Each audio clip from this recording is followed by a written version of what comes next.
Trouver des solutions durables face à la sécheresse qui affecte profondément le secteur agricole.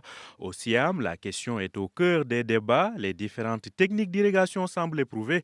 D'ailleurs, dans des zones agricoles comme le Souss, la mobilisation des ressources hydriques souterraines est telle que la nappe phréatique se retrouve elle-même très entamée. Pour les experts agricoles, si la sécheresse se poursuit, il faudra se tourner vers le dessalement d'eau de mer pour continuer d'assurer une bonne production agricole. C'est le point de vue de Larbi Zagdouni, il est agroéconomiste.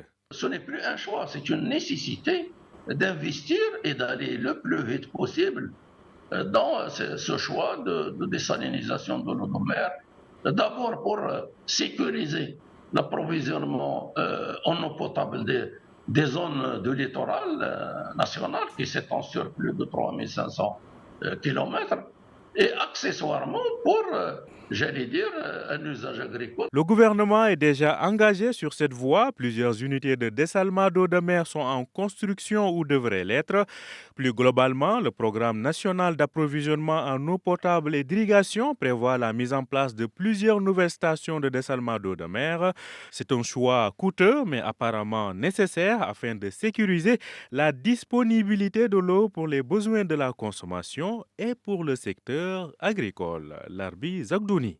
C'est une technologie qui reste pour l'instant coûteuse relativement et les recherches et les technologies évoluent très vite qui vont dans le sens d'une réduction du coût de cette technologie et c'est pour ça que ça rejoint un peu mon idée de s'inscrire dans la durée. À l'échelle à moyen terme, ces technologies vont être très abordables, vont être certainement beaucoup plus performantes, à charge pour notre pays de s'y atteler et surtout d'investir dans la formation des compétences pour la maîtrise de ces technologies. Enfin, et c'est un constat général, une agriculture intelligente face au climat requiert nécessairement de diversifier les cultures et d'utiliser des variétés plus résistantes à la sécheresse.